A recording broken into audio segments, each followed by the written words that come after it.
Good evening everyone.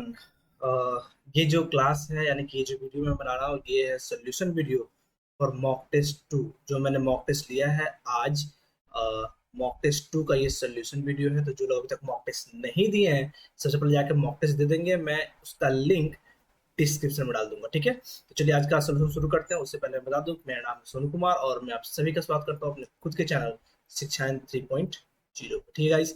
और ये कुछ क्रेडेंशियल है मेरे बारे में। जैसे कि मैं बता रहा था कि ये mock test actually mock test 5 नहीं है, मॉक टेस्ट 2 है। दिस इज मॉक टेस्ट 2, ठीक है। ये सेकेंड मॉक टेस्ट है। तो अभी तक जो लोग वीडियो को लाइक नहीं किए लाइक कर दीजिए, शेयर कर दीजिए। एंड चैनल पर नए हैं तो चैनल को सब्सक्राइब जरूर कर देंगे। चलिए पहला क्वेश्चन लेते हैं। सोल्यूशन हम लोग कर रहे हैं तो पहला क्वेश्चन लेते हैं। देखिए अभी this was the first question जो हम लोगों ने मॉक टेस्ट में किया। तो इस टाइप का जो क्वेश्चन होता है आप देख सकते हैं, यहाँ पे कॉमन वर्ड है, यहाँ पार्सल है, यहाँ भी पार्सल है, ठीक है। फिर और कोई कॉमन वर्ड है यहाँ पे देखिए रोस्ट है, यहाँ पे हमारा रोस्ट है। फिर यहाँ पे पेड है, यहाँ पेड है। तो इस तरह क्वेश्चन को सॉल्व करने के लिए हम लोग सिंपल करते हैं कॉमन वर्ड कॉमन कोड, यानी कॉमन वर्ड कॉमन कोड। बस कैसे, तो देखिए यहाँ पे रोस्ट हमको दिखा गया था, रोस्ट यहाँ पे भी है, रोस्ट यहाँ पे भी है, कॉमन वर्ड है। इन दोनों में यानी कि पहले वाले लाइन में और सेकंड वाले लाइन में सिर्फ यही एक कॉमन वर्ड है, रोस्ट। तो रोस्ट के लिए कॉमन कोड देखिए यहाँ पे क्यूए है, यहाँ पे भी क्या दिया गया है, क्यूए दिया गया है। तो हम लोग सिंपल क्या करेंगे, रोस्ट को लिख देंगे और इसका कोड क्या हो जाएगा हमारा, क्यूए। सेम उसी तरीके से यहाँ पे लिखेगा तो आपको यहाँ पे लिखा था पार्सल, पार्सल यहाँ पे भी है, पार्सल यहाँ पे भी है। और इन दोनों में यानी फर्स्ट और थर्ड लाइन में से पार्सल ही कॉमन है। तो पार्सल के लिए एक ही कॉमन वर्ड होगा। देखिए यहाँ पे केटी दिया गया है, यहाँ पे भी केटी दिया गया है। यानी हम सिंपल क्या करेंगे, पार्सल के लिए कोड कर देंगे क्या, केटी, ठीक है। अब ऊपर वाले लाइन 1 में देखिएगा तो आपको सिर्फ एक वर्ड बचा सर्विसेस, सॉरी सर्विस, और यहाँ पे एक कोड बचा हुआ एन है। तो हम लिखेंगे सर्विस और क्या कर देंगे, एन इज द कोड। यानी फर्स्ट लाइन का सारा कोड निकल चुका है। अब देखिए सेकेंड लाइन में पेड एक वर्ड है और थर्ड लाइन में भी पेड है, और कॉमन दोनों में सिर्फ एक ही होगा, दैट इज पी ए। यहाँ पी ए कॉमन हो गया। यानी हम सिंपल बोलेंगे क्या, पेड का कोड क्या हो गया हमारा, पी ए। फिर इसमें देखिएगा सप्लाई मनी रह गया है और यहाँ पे सिर्फ लोड बचा हुआ है। लोड के लिए सिर्फ एक कोड बचा, विच इज एफ यू। यानी हम लोग सिंपल लिख देंगे क्या, लोड के लिए एफ यू। यहाँ बचे सप्लाई और मनी, सेकेंड लाइन में सप्लाई और मनी बचा हुआ जिसके लिए टीएल और एच ए का बचा हुआ है। तो हम अलग से लिख देते हैं इसको। आप चाहें तो लिख सकते हैं, नहीं तो फिर छोड़ भी दे सकते हैं, कोई इशू नहीं है। सप्लाई और ये क्या हो गया, मनी। और इसके लिए कोड क्या है हमारा, या तो टीएल होगा या तो एच ए होगा।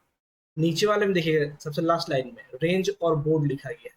तो रेंज के लिए हम लोग क्या कर देंगे, रेंज लिख देंगे। एंड देन यहाँ पे लिख देंगे क्या, बोर्ड। ब्रॉड है, एक्चुअली बोर्ड नहीं, ब्रॉड है। इसके लिए कोड के लिखा गया जेड ए या फिर ओ क्यू। बस यही कर लेना है। एंड इसके रिगार्डिंग क्या कर लेना, आंसर कर लेना। आंसर करेंगे क्या, what is the code for paid. Paid का कोड क्या हो गया, तो पेड का कोड हमारा पी हो गया, ठीक है।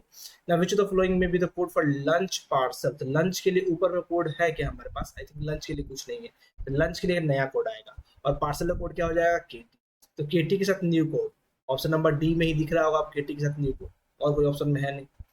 What is the code for load. Load का कोड क्या है, तो लोड का कोड आपको दिख रहा होगा एफ यू। यानी यहाँ पे क्या कर देंगे, एफ यू, यानी option number 1 is the answer. Now what is the code for supply services. Supply के लिए यहाँ पे दिखा गया, सर्विसेज के लिए एन है। यानी सर्विसेज के लिए तो एन मिल चुका है, सप्लाई के लिए या तो टीएल हो सकता है या तो एच हो सकता है। तो हम लोग उस तरह कोड देंगे, एच ए एन ए। देखिए H A N A option number 1 में दिख रहा है आपको। इसके अलावा कोई और ऑप्शन है क्या, एच ए और एन ए। एच ए तो कर सकते हैं, एन ए कर सकते हैं। साथ में हो सकता है टीएल और एच हो जाए। तो टीएल एच एल कोई ऑप्शन है क्या, नहीं है। यानी आंसर क्या हो जाएगा, कैन नॉट बी डिटरमाइंड। क्योंकि हमारे पास दो कोड बनता है, एक कोड बनता है क्या, टीएल और एन ए, और एक बनता है क्या, एच ए और एन ए। इन दोनों में से कोई भी कोड हो सकता था। और यहाँ पे कंफर्म कोड पूछा है, कैन भी नहीं लिखा हुआ है, इज लगाया है।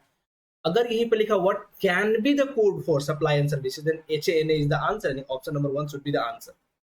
लेकिन कैन भी नहीं है, यहाँ पे क्या लगा हुआ है, इज लगा हुआ है। दैट मींस ये कंफर्म पूछ रहा है, ठीक है गाइस। ना क्वेश्चन नंबर 5 की बात करते हैं। If money is coded as H A, money का कोड अगर एच ए है, मनी का कोड क्या है हमारा, H A, then what is the code for supply. तो सप्लाई का कोड क्या होगा, देखिए मनी का कोड यहाँ पे क्या हो जाएगा, एच ए हो जाएगा कंफर्म।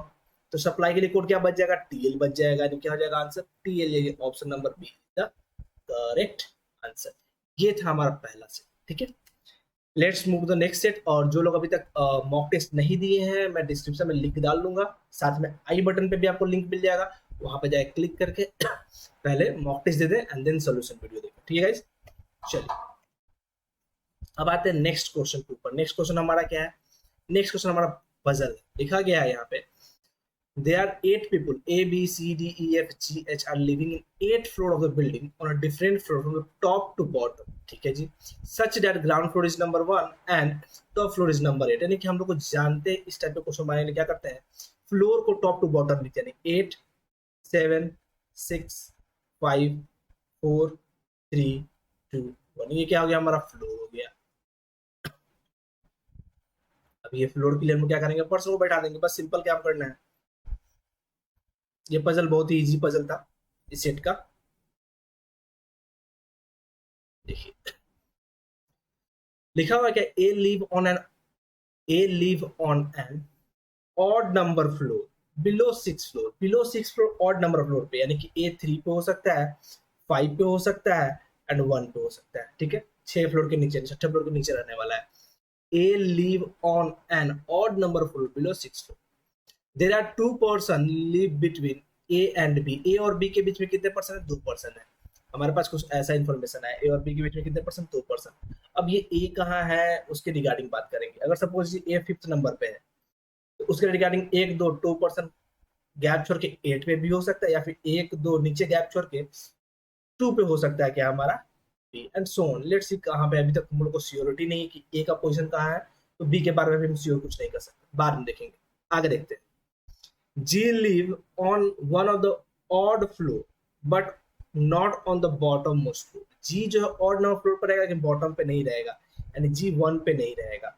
G हमारा 3 पे हो सकता है, G हमारा 5 पे हो सकता है, G हमारा 7 पे हो सकता है, बट G 1 पे नहीं जाएगा। Now there is only one person between B and D, B और D के बीच में एक ही पर्सन है, D who live just below E। अब देखिए ध्यान से, बोल क्या रहा है कि डी जो होगा हमारा ई के जस्ट नीचे रहेगा, और बी और डी के बीच में एक पर्सन होता है। एक केस हमारा बनता है कुछ इस तरीके से, या तो एक केस बनता है हमारा कुछ इस तरीके से कि ये 2 केस हमारा बनता है, बी ई डी ऐसे कुछ हो जाए, या फिर ई डी और एक गैप छोड़ के बी बैठ जाए, कुछ इस तरह का केस बनने वाला है।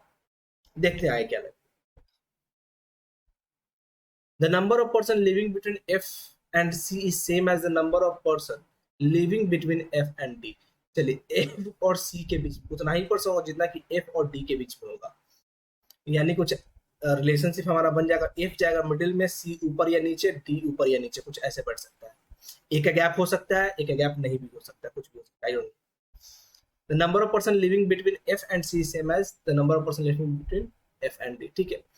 C live one of the floor below F. अब देखिए क्लियर हो गया कि सी जो होगा एफ से नीचे रहेगा, यानी एफ कहीं मिडिल में ऐसे जाएगा, डी कहीं ऐसे जाएगा एंड देन सी कहीं ऐसे जाएगा। तो डी को देखिएगा, डी को ऊपर की ओर बैठाना है, डी को हमको क्या करना, ऊपर की ओर बैठाना है। हमारे पास एक ऑप्शन बनता है 5 वाला केस लेके। देखिए ध्यान से देखिएगा मैं कितना जल्दी कर रहा हूँ। यहाँ पे मैंने ए को एज्यूम किया 5th नंबर पे, ए को 5th नंबर पे एज्यूम किया। पहला इन्फॉर्मेशन 2 गैप छोड़ के बी को ऊपर रखना है, 1 2 गैप छोड़ के बी को मैंने ऊपर रख दिया, बी को गैप छोड़ के रखा। बी और डी के बीच में एक पर्सन था तो डी हमने 6 पे कर दिया। तो और बोला था क्या डी के बारे में कि डी जो होगा ई के जस्ट नीचे होगा, यानी ई यहाँ बैठ गया। देखिए ऐसा क्यों लिया मैंने, क्योंकि हमको पता था कि डी कहीं ना कहीं ऊपर होने वाला है और इन तीनों के बीच में गैप ऐसे कुछ बनने वाला है। अब जी के बारे में देखिएगा, जी 7 पे नहीं हो सकता है, 5 पे नहीं, जी के लिए पोजीशन क्या बचेगा 3 पे, जी हो जाएगा ऑन 3rd फ्लोर।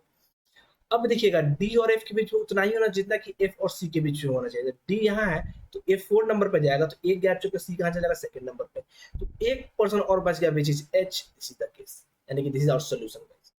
इसके रिगार्डिंग आंसर करेंगे तो आपका 6 का आ जाएगा ऑप्शन नंबर ई, 7 का आ जाएगा आपका ऑप्शन नंबर सी, 8 का आ जाएगा आपका ऑप्शन नंबर ए, एंड 9 का आ जाएगा what is the difference with the floor number B and G. B और जी के फ्लोर का डिफरेंस कितना आ जाएगा जी, तो बी है और जी है, 1 2 3 4 का डिफरेंस है, यानी ऑप्शन नंबर बी और जी के बारे में है ना, 1 2 3 4 5, तो 5 फ्लोर का गैप है ना। What is the difference between the floor number of B and G. Floor number की बात कर रहा है, जी का कितना है 3 है, बी का फ्लोर नंबर कितना है 8 है। फ्लोर नंबर की बात कर, ध्यान रखिएगा यहाँ फ्लोर नंबर की बात हो रही है, 8 है और ये 3, दोनों का डिफरेंस कितना हो जाएगा 5, यानी option number A is the answer. Who live immediately above H, H के जस्ट अबव कौन रहता है, तो सी रहता है, option number A the correct answer. ठीक है, ये था हमारा सेकंड सेट। चलिए थर्ड सेट की ऊपर बात करते हैं।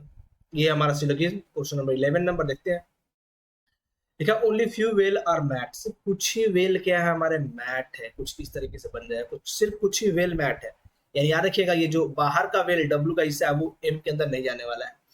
ऑल पिलो आर मैट, सारा का सारा पिलो क्या है हमारा मैट, सारा सारा पिलो किस अंदर चला गया, मैट के अंदर चला गया। अब कंक्लूजन की बात करते हैं। All well can never B pillow, पूरा सारा सारा वेल कभी पिलो नहीं होगा। सही बात बोल रहा है, क्योंकि वो पता है कि सारा सारा वेल कहीं मैट के अंदर जा नहीं सकता, पिलो के अंदर भी नहीं जा सकता है। That means this one is correct. Now at least some pillows are well, सब कुछ पिलो वेल हो सकता है, ऐसा कुछ है दिया नहीं गया है। पिलो और वेल के बीच में कहीं भी कोई रिलेशनशिप नहीं दिख रहा है, यानी कि दिस वन इज इनकरेक्ट। यानी आंसर क्या हो जाएगा इसका, ओनली वन फॉलो। ठीक है, नेक्स्ट क्वेश्चन की बात करते हैं हम लोग। नेक्स्ट क्वेश्चन ये रहा आप लोग स्क्रीन के ऊपर। Now all bamboos are stick, ठीक है जी, सारा के सारे बैम्बूज क्या है हमारे स्टिक है।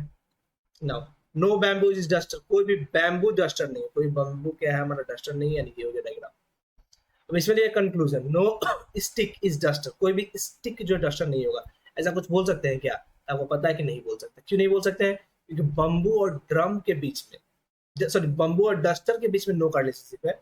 ये बम्बू स्टिक के साथ कहीं ना कहीं रिलेशनशिप बना सकता है। नेक्स्ट क्या लिखा, सम स्टिक का डस्टर, ये भी क्या हो गया, गलत हो गया। लेकिन आप देखिएगा क्या, इसमें एक हो गया हमारा नॉन यूनिवर्सल नेगेटिव, दूसरा क्या हो गया पर्टिकुलर अफर्मेटिव। जब भी ऐसा केस दिखे, दोनों गलत हो और एक यूनिवर्सल एक पर्टिकुलर हो। दूसरी बात, दोनों का सब्जेक्ट प्रेडिकेट सेम हो, यानी कि stick stick duster duster same है, तो हमारा बनता है यहाँ पे क्या, ईदर और। क्या बनता है, ईदर और।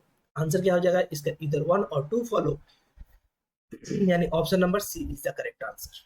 चलिए नेक्स्ट क्वेश्चन की बात करते हैं हम लोग। ये रहा नेक्स्ट क्वेश्चन आप लोग के स्क्रीन के ऊपर, क्वेश्चन 13।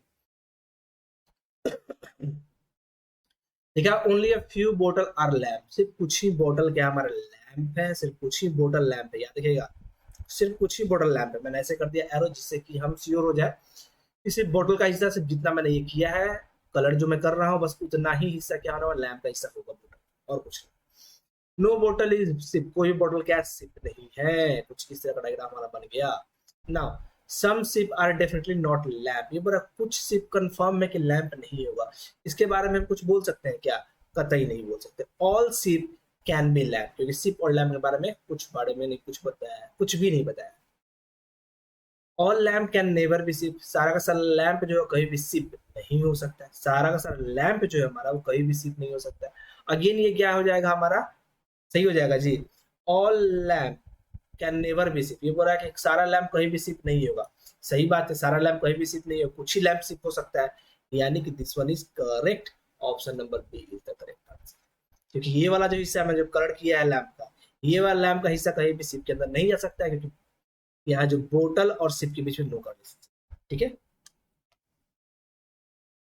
नाउ नेक्स्ट क्वेश्चन की बात करते हैं हम लोग, क्वेश्चन 14 की बात करते हैं। Only a few boxes are book, सिर्फ कुछ ही बॉक्सेस क्या है, बुक्स है। यहाँ बुक बॉक्सेस हो गए और ये क्या हो जाएंगे, बुक। सिर्फ कुछ ही बॉक्सेस क्या है, बुक्स। ठीक है, ऑल बुक्स आर पेन, सारे सारे बुक्स क्या है हमारे पेन है, ये क्या हो गया हमारा pen. This is the diagram. Some boxes are pen, boxes यहाँ है, पेन यहाँ, ऑब्वियसली सम बॉक्सेस पेन बना हुआ है। Now all pen can never be boxes, all pen, सारा सारा पेन कहीं भी बॉक्स नहीं हो सकता है। सारा का सारा पेन बॉक्स हो सकता है ना, यानी कि this one is wrong, this one is wrong, option number A is the correct answer. सारा सारा से पेन बॉक्स के अंदर जा सकता है, सारा सारा बॉक्स जो है वो बुक के अंदर नहीं जा सकता है। ठीक है, सारा सारा बॉक्स जो है वो पेन के अंदर जा सकता है, इस बात का ध्यान रखिए। चलो नेक्स्ट क्वेश्चन की बात करते हैं हम लोग। ये रहा question 15। Only few wines are cashew, सिर्फ कुछ ही वाइन्स क्या है हमारे, cashew. Only few wines are cashew, ये वाइन है हमारे पास और ये कैश्यू है, तो only few wine are cashew, ये कुछ ऐसे डायग्राम बन जाएगा। फिर some bottle are wine, some bottle, bottle कहाँ है हमारे पास, where is bottle, some bottle are wine, ये है हमारे पास बॉटल और वाइन की बात कर रहे हैं, तो बॉटल वाइन यहाँ पे बन जाएगा हमारा सम बॉटल और वाइन। फिर लिखा नो डॉट इज कैश्यू, कोई भी डॉट जो है हमारा कैश्यू नहीं, यानी दिस इज द डायग्राम, ये हमारा डायग्राम बन चुका है। Now at least some vines are dot, vines यहाँ है, डॉट ये है, क्या बनाया जा सकता है, नहीं बन रहा है, क्योंकि ये कंफर्म है रिलेशनशिप, यानी बाउंड्री कहीं भी टच कर नहीं रहा है, this one is wrong. Now all cashew, सारा का सारा cashew being bottle, being bottle ये पॉसिबिलिटी एकदम पॉसिबल है, सारा का सारा कैश्यू बॉटल में जा सकता है, यानी option number B is the correct answer. चलिए नेक्स्ट क्वेश्चन की बात करते हैं हम लोग, ये रहा नेक्स्ट पजल, हम इस पजल को सॉल्व करते direct, let's solve this puzzle guys. तो इसमें दिया क्या गया पहले ये देखिए, इसमें दिया गया हमारा 8% दिया गया और बॉन्ड डिफरेंट ईयर दिया गया, ठीक है, हम लोग क्या करेंगे ईयर को फिक्स करेंगे, as calculated as with the base year 2019 से हम लोग एज को कैलकुलेट करेंगे, तो चलिए एज को कैलकुलेट कर लेते हैं। आई थिंक से आपको सब डिसेंडिंग ऑर्डर में लिखा होगा ऑलरेडी, तो हम लोग दैट लिख लेते हैं, यहाँ लिखेंगे 1975, फिर लिखेंगे 1979, फिर लिखेंगे 1982, फिर लिखेंगे 1986, फिर 1991, फिर 1995, फिर 1997, फिर ये क्या हो जाएगा 2001, सबका एज निकाल, 2019 की तुलना में एज कितना हो जाएगा, ये 75 है ना, तो 75 का एज की बात करें तो ये हो जाएगा हमारा 44 ईयर, 19 साल से, ठीक है। यहाँ पर देखिएगा ये 4 साल छोटा है, 5 4 9 तो यानी ये हो जाएगा कितना 40 ईयर्स का, ये हमारा कितना 3 साल छोटा है, तो ये कितना हो जाएगा 37 ईयर का, ये हमारा 4 साल अगेन छोटा हो गया, यानी कितना हो जाएगा 33 ईयर का ना, 33 ईयर का, ये हो जाएगा हमारा 5 साल छोटा हो गया ना, 5 साल छोटा हो गया, नहीं 5 साल हटा देंगे तो ये हो जाएगा 28 ईयर का, ये अगेन 4 साल छोटा है 24 साल का, ये अगेन 2 साल छोटा है ये 22 साल का, और ये कितने साल छोटा है जी, तो ये हमारा 19 लेना था, एक घटा दिया 18 साल का हो जाएगा, ये दिस इज 18 ईयर ओल्ड। ये हमारा हो गया सभी का एज, हमने सबका एज निकाल लिया। अब क्या करेंगे, पर्सन को बैठाएंगे और साथ में उसका और वेट दिया गया, वेट को बैठाएंगे, दो चीज हमको अरेंज कर लेना है। ये पजल थोड़ा सा कॉम्प्लिकेटेड हो सकता है, ध्यान से समझेंगे इस पजल को गाइस।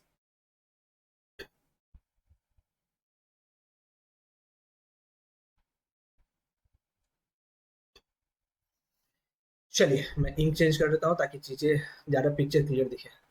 पहला इन्फॉर्मेशन क्या लिखा हुआ है, डी वॉज बॉर्न यानी इवन नंबर ईयर, टी जो है इवन नंबर ऑफ ईयर में बॉर्न किया, यानी कि डी हो सकता है 82 में, 86 में, यही कहीं दो जगह में कहीं होगा, या तो 82 में या तो 86 में, टी हमारा क्या करेगा जन्म लेगा। Two person were born between C and P, C और पी के बीच में दो पर्सन है, P who was born after C, C के बाद पी आएगा और दो पर्सन गैप है, कुछ ऐसे बैठेगा, ठीक है। अब कहाँ है नहीं इसके बारे में कोई आइडिया नहीं। as many person born before P is same as the number, same as the person born after B who was born immediately for the one whose weight is 38 kg, यानी B जो है 38 kg के just ऊपर हुआ है। अब एक चीज याद रखेगा, B जो है हमारा एंड पे नहीं होगा, यहाँ पे B नहीं हो सकता, क्यों नहीं हो सकता कि B जो 38 kg के जस्ट पहले हुआ है, ठीक है। साथ में बोला था P और P के ऊपर जितना होगा उतना ही B के नीचे होगा, as many person born before P, P के जितने ऊपर होंगे उतना ही B के नीचे होगा। P के ऊपर अभी तो 3 दिख रहा है आपको, B के नीचे अगर 3 कर देते कितने हो जाएंगे जी, 1 2 3, 1 2 3 4 5 6 7 8% हो जाएंगे, ये हम 8% है ना हमारे पास, तो हम इसी अजम्पशन को क्या कर देंगे फिक्स कर देंगे, यानी सी बी के मतलब टॉप, 1 2 गैप छोड़ के ये हो गया हमारा P, ये हो जाएगा हमारा B, ये हो जाएगा हमारा कितना 38 के, समझ गए बात, ये 8% ग्रुप बन गया, हमने क्या किया इसी उठाकर फिक्स कर दिया, सिंपल, दिस और अजम्पशन, पहला अजम्पशन। अब आगे का कुछ चेंज करना होगा देखेंगे, आगे क्या कर सकते हो सकता है दोनों और नीचे आ गया हो, बी ऊपर कहीं चला गया होगा, समझ रहे बात, यानी हो सकता है कि सी के ऊपर पी हो जाए ऐसे कुछ 1 2 और सी के ऊपर 2 लोग और हो जाए, तो पी के ऊपर कितने लोग हो गए 1 2 3 4 5 लोग हो जाएंगे, तो बी के नीचे ही 5 लोग कर देंगे हम लोग, बी को यहाँ बढ़ाते हैं 1 2 3 4 5 लोग, 1 2 3 4 5 6 7 8, ज्यादा पर्सन हो जाएगा, 1% और हटा देंगे, तो पी के ऊपर कितने होंगे 1 2 3 4, बी के नीचे 1 2 3 4, यानी बी यहाँ उठा के यहाँ बैठा सकते, देखिए ये एक केस हमारा बनता है, 4% पी के ऊपर, बी के नीचे भी 4%, ये भी केस बनता है, और इस वाले केस में पी कितना हो जाएगा 38 ईयर का हो जाएगा। तो इस तरह एक कॉम्बिनेशन हम लोग लगाएंगे, लेकिन पहले हम लोग का जो अजम्पशन लिया है यही अजम्पशन सॉल्व करते हैं। ठीक है, let's solve this question. P weight is not 38 kg, P का वेट क्या कर दिया 38 kg है, यानी कि this case is not possible. और इसके ऊपर जब भी हम यहाँ बैठा रहे हैं तो ये नंबर ऑफ पर्सन क्या हो जा रहा है, ज्यादा हो जा रहा है, this is also not possible. और कोई केस बना सकते हैं, तो बना सकते हैं ऑब्वियसली बी को हम लोग और ऊपर लेके चले जाएंगे। बी लेट सपोज टॉप पे कर दिया, ये हो जाएगा 38, बी और पी चल जाएगा सबसे नीचे, और बी और मतलब बी सबसे नीचे से 1 2 2 3 4 5 6 7 और ये 8 हो गया। ये हो जाएगा हमारा ऐसे कुछ 1 2 सी कुछ ऐसे बन जाएगा, यानी ये भी हमारा एक केस बन रहा है। ध्यान रखेंगे, यानी केसेस बने हैं गाइस, हम लोगों ने पहला ही केस ये उठाया है। आगे देखते हैं क्या लिखा है। D's weight is an odd number, D का वेट जो होगा वो ऑड नंबर पे होगा। अच्छा देखिएगा ध्यान से, ये हमारा डी ऑब्वियसली बात इतना ही होगा, 86 या 82 में से होगा, तो डी हमारा यहाँ बैठ जाएगा, यहाँ कौन हो जाएगा हमारा 37, और नंबर का वेट तो हो ही गया। समझ रहे हैं, डी के लिए यही जगह बन रहा है और कोई जगह बन नहीं रहा है। नेक्स्ट बात करते हैं क्या, R weight is twice of B's weight, B का वेट का आर का वेट ट्वाइस होता है। बी का वेट कितना है, अच्छा ये एज है, this is age, okay my mistake, एक मिनट गाइस, एक मिनट वो एज था, मैंने इसको यहाँ फिक्स कर दिया गलती से, वहां वेट बोला है, यहाँ बोला था क्या, D weight is an odd number, D का वेट क्या होगा ऑड नंबर पे होगा। तो ऑड नंबर में 21 हो सकता है, 39 हो सकता है, 51 हो सकता है। डी का वेट क्या क्या हो सकता है, डी का वेट हो सकता है 21 हो सकता है, 21, फिर क्या हो सकता है 51 हो सकता है, फिर हो सकता है 39 हो सकता है। डी का वेट इन सब में से कुछ भी हो सकता है, ठीक है, डी यही बैठेगा।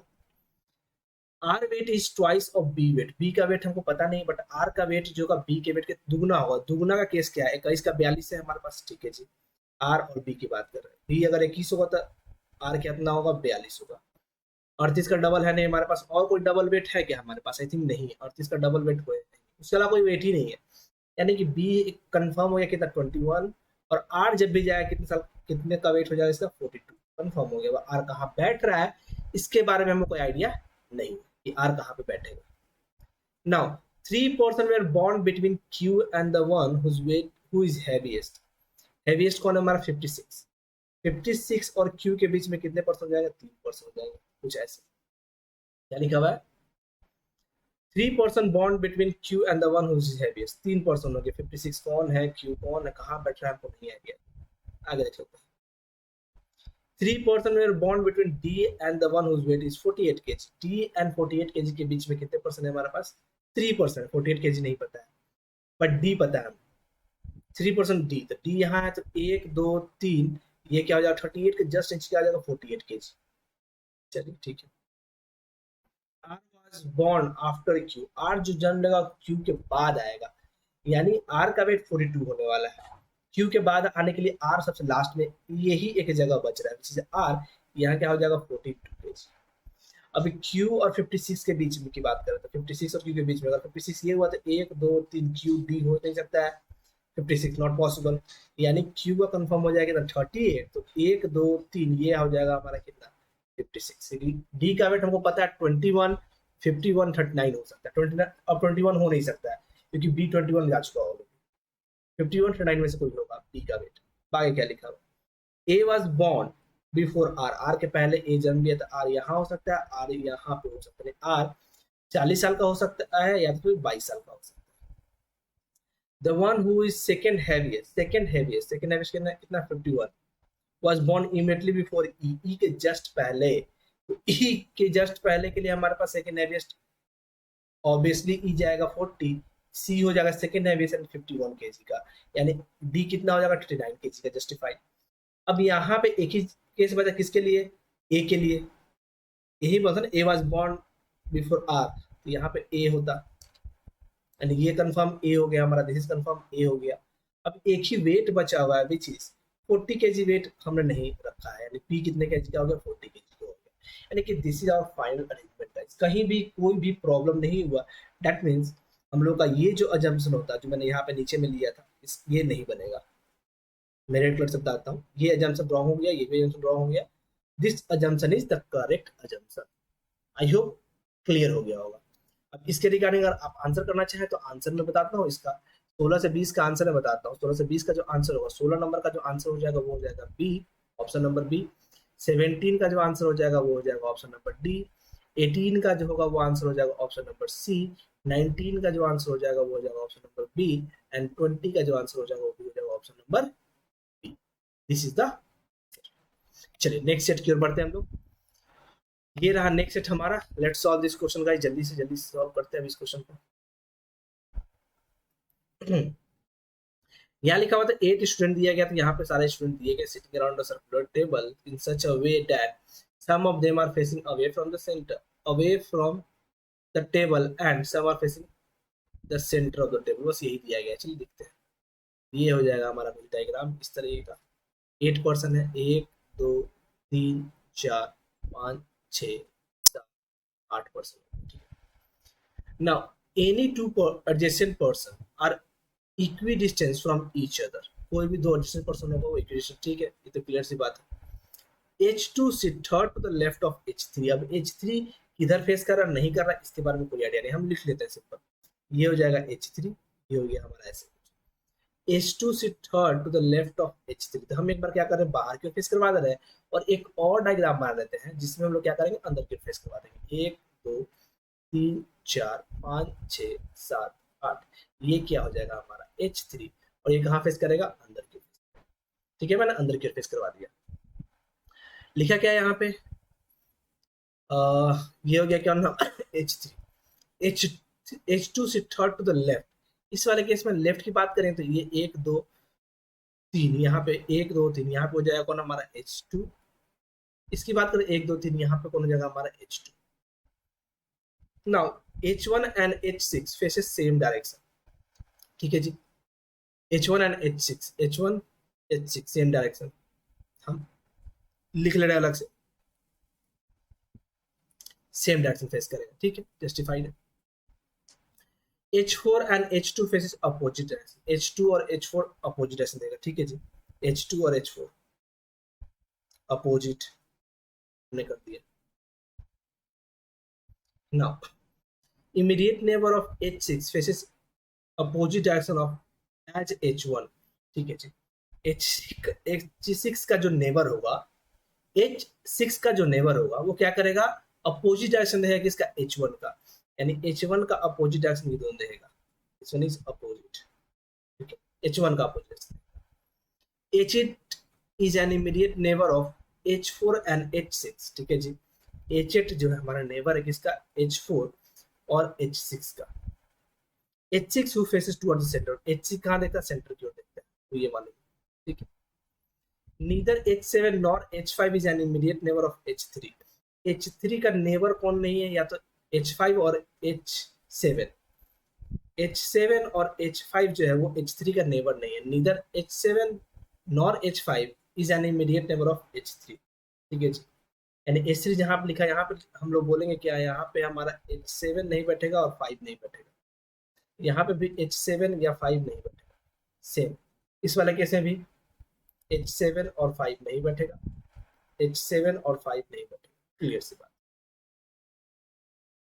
H5 does not sit immediate right of H2। H2 के इमीडिएट राइट में H5 नहीं बैठा। अब H2 किधर फेस कर इसके बारे में कोई आइडिया नहीं, बट H2 के राइट में H5 नहीं बैठेगा, समझ में आ गया, ठीक है। H5 does not sit immediate right of H2, ठीक है। Immediate neighbor of H1 faces same direction। Immediate neighbor of H1 faces the same direction। H1 का immediate neighbor जो होगा सेम डायरेक्शन रहेगा, ठीक है। H1 sit second to the left of H2। H2 के left में सेकंड H1 बैठा हुआ है। अब यहाँ पे क्वेश्चन उठता है कि H2 के अकॉर्डिंग H1 को कहाँ बैठाया जाए। अब H2 के बारे में बात पता नहीं है हमारे पास, H1 के बारे में ज्यादा कोई इन्फॉर्मेशन है नहीं हमारे पास। ये सारा का सारा इन्फॉर्मेशन किसके ऊपर है, अजम्पशन के ऊपर। आपका सही अजम्पशन लीजिएगा तो क्वेश्चन बनेगा, गलत अजम्पशन लीजिएगा क्वेश्चन नहीं बनेगा, ठीक है। तो लोग एक बार ट्राई करते हैं, देखते हैं H1 को कहाँ बैठाया जाए H2 की तुलना में।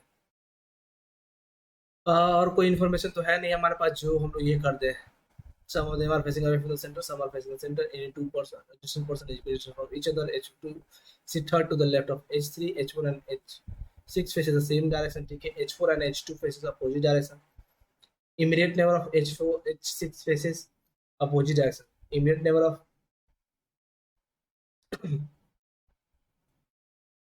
क्या लिखा हुआ था यहाँ, कहाँ गया, immediate neighbor of H1, H6 faces opposite direction as of H1. H8 is an immediate neighbor of H4 and H6. H4 H6 दोनों का नेबर है, ये एक साथ बैठेगा, 3% का ग्रुप है जो कि इधर बैठेगा नहीं, जो बैठेगा इधर ही बैठने वाला। अब बात कर रहे हैं, अगर हम देखिएगा ध्यान से, अब ये 3% का ग्रुप है, ध्यान रखिएगा इस चीज को। अब H2 के लेफ्ट में H1 seat second to left of H2, H2 के लेफ्ट में अगर H2 को बाहर फेस करा के लेफ्ट इधर बैठाते हैं तो ये 3% का ग्रुप, यहाँ अगर हम H1 को बैठाते हैं तो 3% का जो ग्रुप है हमारा ये कहीं नहीं बैठेगा। यानी इस वाले केस में भी H1 यहाँ नहीं बैठेगा, ये अंदर की ओर फेस करेगा, H1 कहाँ जाएगा हमारा यहाँ। इस वाले केस की बात करें तो इस वाले केस में ये कहाँ पे सिर्फ बाहर की ओर फेस करेगा और H1 कहाँ जाएगा, यहाँ पे। ठीक है, क्योंकि हमको 3% का ग्रुप बैठाना है, H4, H8 एंड H6 का, जो कि यही 4 जगह में से कहीं 3 जगह बैठे। ये हो गया हमारा H1। H1 का जो नेबर वो सेम डायरेक्शन फेस करेगा, नहीं बाहर की ओर फेस करेगा ये भी, और ये अंदर की ओर फेस करेगा। ठीक है, जस्टिफाइड है। अब बात कर रहे थे कि हम लोग को बैठाना है और कोई इन्फॉर्मेशन H2 के राइट में H5 नहीं है, H2 के राइट में, यानी यहाँ पे H5 नहीं बैठेगा। इस वाले केस में H5 यहाँ पे नहीं बैठेगा। ठीक है, H5 यहाँ नहीं बैठेगा। H7 H5 का जगह यहाँ पे भी नहीं है, H5 यहाँ भी नहीं बैठ रहा, तो H5 की जगह क्या बचेगा हमारा, 3% इधर लेते हैं तो H5 यही बैठेगा, 3% यहाँ रहता तो भी H5 का पोजीशन ये, दिस इज कंफर्म H5। किसी भी सूरत में H5 हमारा H2 के लेफ्ट में बैठ जा रहा है। ठीक है, क्योंकि अगर H5 यहाँ नहीं बैठ रहा है तो H5 अगर यहाँ नहीं बैठा सकते, यहाँ दो जगह नहीं बैठा सकते, यहाँ बैठा नहीं सकते, यहाँ बैठा सकते नहीं है, इन दो जगह बैठाने से ये दोनों जगह कहीं ना कहीं H6 और H8 का ही होने वाला है। ठीक है, ये हमारा फिक्स हो गया। अब बोल रहा है क्या, H3 के बगल में, ये हमने कर लिया था, ये हो गया अपोजिट फेस करेगा, वो पता है। H2 और H4 अपोजिट फेस करेगा, हमको भी पता है। अब बात करें H2 और H4 अपोजिट फेस करने वाला, हमको ये पर्सन बैठाना है और H6 को भी बैठाना है साथ में। H7, अब देखिएगा ध्यान से, यहाँ पे कंफर्म कौन हो जाएगा हमारा H7। इस वाले केस में हमको मालूम है कि H7 यहाँ बैठेगा नहीं, तो H7 का पोजीशन कहाँ हो सकता है, यहीं पे बैठेगा, दिस इज कंफर्म H7। तो ये जो 3% हो गए ये यहाँ बैठने वाला है, यानी बीच में कंफर्म H8 होने वाला है। ये हो सकता है हमारा H6 सेंटर की ओर देगा, ये बात श्योर है। और ये हो जाएगा H6 या फिर H4, ये हो जाएगा H4 या फिर H6। सेम इस वाले केस में ये हो जाएगा H6 या H4, ये हो जाएगा H8 और ये हो जाएगा H6 या फिर H4, और कोई जगह ही नहीं बच रहा हमारा। ठीक है, अब इसके रिगार्डिंग बात करते हैं हम लोग, इसको सॉल्व करने की बात कर रहे हैं हम लोग। H1 तक बैठा लिया हमने, अब देख लेते हैं H5 डज नॉट, ठीक है, इमीडिएट राइट ऑफ, ठीक है, immediate neighbour of H1 faces same direction, H1 का जो नेबर होगा सेम डायरेक्शन फेस करेगा, तो हमने कर लिया। फिर H6 का जो नेबर हो H1 के अपोजिट डायरेक्शन फेस करेगा, तो H1 किधर फेस करा, हमको यही नहीं मिला अभी तक। H2 F4 H4 opposite direction face करेगा, यानी ये क्या करेगा, अपोजिट डायरेक्शन यहाँ फेस करेगा अगर ये H4 है तो। अब H4 कहाँ है हमको ये आइडिया नहीं मिल रहा है। H1 के जस्ट बगल ये कर लिया हमने, H6 के बगल में जो भी होगा वो H1 के अपोजिट डायरेक्शन फेस करेगा, हमको नहीं आइडिया है। ये हमने फिक्स कर दिया, H7 ये भी फिक्स कर दिया, ये भी फिक्स हो गया, फिक्स सब हो चुका है। एक बार पढ़ लेते हैं information. Immediate neighbour of H6 face opposite H8 is an immediate neighbour of both. ठीक है, H6 face toward the centre, H3 sit third to the right of H6। अब देखिए हो गया कंफर्म, राइट में थर्ड। यहाँ H6 के right में थर्ड बैठाने के लिए हम ये बैठा नहीं सकते, क्योंकि H3 के लेफ्ट, H6 के लेफ्ट में जब भी बैठेगा, हमको बोला था क्या कि H6 क्या फेस करा, अंदर की ओर। ये कंफर्म H6 हो गया, ये कंफर्म H4 हो गया। अब ये कंफर्म हो गया, थर्ड टू द राइट में बैठा हुआ था, दिस इज कंफर्म। और H4 बाहर की ओर क्यों फेस किया, क्योंकि H2 की तुलना में। ठीक है, अब बोला था क्या कि H8 और H7 की बात कर रहे हैं, हमको मालूम करना है पहले H1 का डायरेक्शन को मालूम करना है। ठीक है जी, H2 अपोजिट हो गया, H1 and H6 faces, H1 and H6 faces same direction, यानी H1 भी अंदर की ओर फेस कर देगा। तो H1 भी अंदर की ओर फेस कर गया, H6 भी अंदर की ओर फेस कर चुका है। और H6 का जो नेबर होने वाला था H का जो नेबर होने वाला था वो दोनों को दोनों अपोजिट फेस करने वाला था किसका, H1 का। H1 का अपोजिट फेस करेंगे, बाहर की फेस करेंगे, यानी कि this is our correct answer. ठीक है गाइस, ये हमारा बन गया करेक्ट डायग्राम।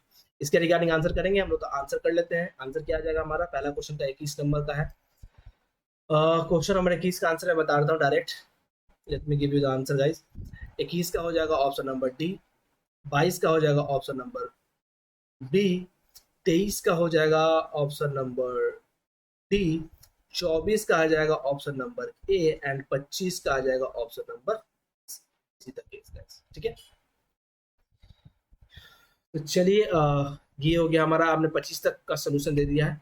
इसके बाद सिंपल क्वेश्चन है, तो इसके लिए हम लोग बात करेंगे आगे, फिर हम लोग नेक्स्ट सोल्यूशन की बात करते हैं। ठीक है गाइस, चलिए नेक्स्ट क्वेश्चन की ओर बढ़ते हैं। ये रहा नेक्स्ट क्वेश्चन, चलिए फिर देख लेते हैं इसको। इसमें लिखा हुआ था b is greater then q, तो b हमारा कहाँ है, यहाँ पे है। q कहाँ है, यहाँ पे है। तो b को greater than equal to q करना है।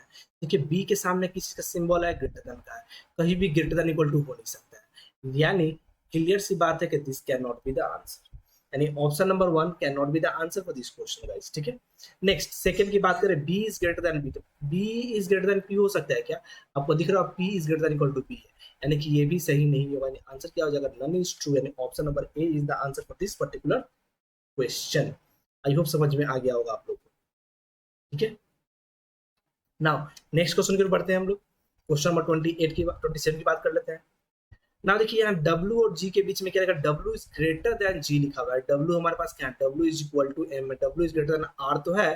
ठीक है, तो W is greater than G, हमको W is greater than G prove करने के लिए क्या करना होगा, W का M के साथ रिलेशनशिप देखना होगा। देखिए M के बारे में क्या लिखा हुआ है, M is greater than equal to G, M is greater than equal to G, और M जो है हमारा ग्रेटर देन किसके, W, तो ये M जो इक्वल टू किसके, W से, यानी रिलेशनशिप हमारा क्या बनेगा, W is greater than equal to G, यानी कि दिस वन इज रॉन्ग। फिर लिखा हुआ R is greater than X, R is greater than X बन सकता है क्या, तो देखिए तो M is greater than X है हमारा, और M is greater than R है हमारा, यानी this is also not possible, यानी आंसर क्या हो जाएगा, none is true, neither one nor two. Next question की बात करें, 28 की बात कर लेते हैं। R is greater than T, are हमारे पास कहाँ है, यहाँ है, टी कहाँ है हमारे पास, यहाँ है। R is greater than T लेके आना है। देखिए तो आपको आर कहीं भी किसी से बड़ा हो रहा है क्या, नहीं, R is equal to S है बस, और Q और T के बीच में रिलेशनशिप लिखा है, Q is greater then T और Q is greater than R, यानी कि R और T के बीच में रिलेशनशिप नहीं बनाया जा सकता, this one is wrong, clear सी बात। नाउ P और S के बीच में क्या है, इक्वल टू है, तो P हमारे पास यहाँ है, S हमारे पास यहाँ है, P और S के बीच में इक्वल टू बन सकता है क्या, तो P is greater than equal to R दिख रहा है, और R is equal to S दिख रहा है, यानी रिलेशनशिप क्या बनेगा, P और S के पीछे P is greater than equal to S बनेगा, जबकि यहाँ कुछ है equal to, and this one is also wrong, and answer is none is true, option number A is the answer. Now next question की बात करते हैं, 29 नंबर लिखा हुआ है v is greater then x, v is greater then x, तो v हमारे पास कहाँ है, यहाँ है, x कहाँ है हमारे पास, यहाँ है, तो v is greater then x करने के लिए हम क्या करना होगा, देखिए x और z के बीच में क्या रिलेशनशिप है, x is greater then z, साथ में ये लिखा हुआ है v is greater then z, v is greater then z, again in दोनों के बीच में क्या आ गया, अपोजिट सिंबल, यानी v और s के बीच में कोई रिलेशनशिप नहीं बनने वाला है। नाउ y और u की बात होता है, y is greater then u पूछ रहा है, तो y is greater then u हो सकता है क्या, तो x is greater then z है, ये ध्यान से x is greater then z है, और u भी जो है हमारा ग्रेटर देन z है। ठीक है, और x जो था y के बराबर था, यानी कि y इज u, और y और u के बीच में क्या आ गया, यहाँ पर अपोजिट सिंबल आ गया, जैसे ही अपोजिट सिंबल आ गया वैसे ही हम क्या बोलेंगे, no relationship, and this one is also wrong, again none is true is the answer, question में क्या हो गया, none is the answer. Now question number 30 की बात कर लेते हैं हम लोग। W और S के बीच में ग्रेटर देन दिया गया, यहाँ पे W is greater than S, W हमारा कहाँ है, यहाँ है, S हमारे पास क्या है, यहाँ पे क्या आ गया, अपोजिट सिंबल, यानी इन दोनों के बीच में रिलेशनशिप नहीं बनने वाला है। नाउ R और X की बात करते हैं, R और X की बात करते हैं, R हमारा यहाँ है, X हमारा यहाँ, देखिए R और X को देखिएगा ध्यान से, तो यहाँ पे R और X के बीच में भी यहाँ पे क्या आ गया, अपोजिट सिंबल आ गया, जैसे अपोजिट सिंबल आ गया रिलेशनशिप नहीं बनेगा, and this one is also wrong, this one is also wrong. क्या आइदर और बन सकता है इन दोनों के बीच में, देखिएगा R और S आपस में बराबर है, तो यहाँ पे S अगर लिख भी दे तो भी W और X आपस में बराबर है, W और X आपस में बराबर है, W यहाँ लिख देंगे, यानी एक आपस में W is greater than S हो जाएगा, दूसरा क्या हो जाएगा, W is less than equal to S, इन दोनों के बीच में आइदर वन बन सकता है, आइदर वन और टू बनाया जा सकता है, समझ रहे हैं बात, देखिए W और X आपस में इक्वल था, समझिएगा ध्यान से, यहाँ लिखा है W is greater than S, ठीक है। और W और X आपस में बराबर है, यानी कि हम W की जगह पे X लिख सकते हैं, यानी हम बोल सकते हैं S is greater then W। ये किसके हिसाब से, इंफॉर्मेशन नंबर 1 के हिसाब से। अब सेकेंड में लिखा हुआ था क्या, X is less than equal to R। देखिए R और S आपस में बराबर है तो R की जगह पे S लिख देते हैं। W और X आपस में बराबर था तो X तो हमारे पास है, यानी हम सिंपल क्या करेंगे, X is less than equal to R। तो अब ये देखिए, ये जो हमारा ऑप्शन था जो कि था W is greater than S, ये कन्वर्ट हो गया किससे, X is greater than S। और ये जो ऑप्शन था X is less than equal to R, ये कन्वर्ट किस में हो गया, X is less than equal to S। अब इन दोनों के बीच में अपोजिट सिंबल आया है, आया अपोजिट सिंबल। इन दोनों के बीच में अगर आइदर और की बात करते हैं, आइदर और यहाँ पे क्या हो जाएगा, बन जाएगा। आइदर और कैसे बन जाएगा, देखिए X is greater than S and S is greater than equal to, दोनों के बीच में तीनों का तीनों सिंबल मौजूद है, दोनों के बीच में तीनों का तीनों सिंबल मौजूद है, बन जाएगा क्या हमारा, आइदर और, ऑप्शन 1 आइदर 1 और करेक्ट। के बाद यहाँ पे क्या बन जाएगा हमारा, इधर।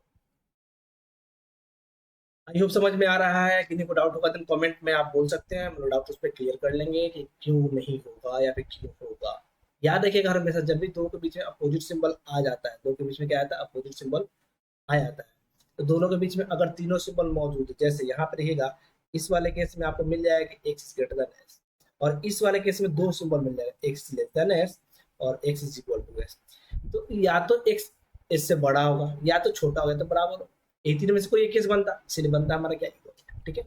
नाउ नेक्स्ट क्वेश्चन की बात करते हैं, क्वेश्चन नंबर 31 टू 33 की बात करते हैं। Let's solve this question guys. अब इसमें क्या दिया गया है, 8% इतना are the family member related to each other, family member है, सब एक दूसरे से रिलेटेड है। पहला लिखा हुआ है क्या, ए इज फादर ऑफ डी, ए जो है पिता है किसका, डी का। ए इज फादर ऑफ डी हम बनाएंगे तो ए पिता हो जाएगा डी का, कुछ इस तरीके से। D who is the brother of F, D जो है भाई है किसका, यानी कुछ इस तरह का डायग्राम बन जाएगा, D is the brother of.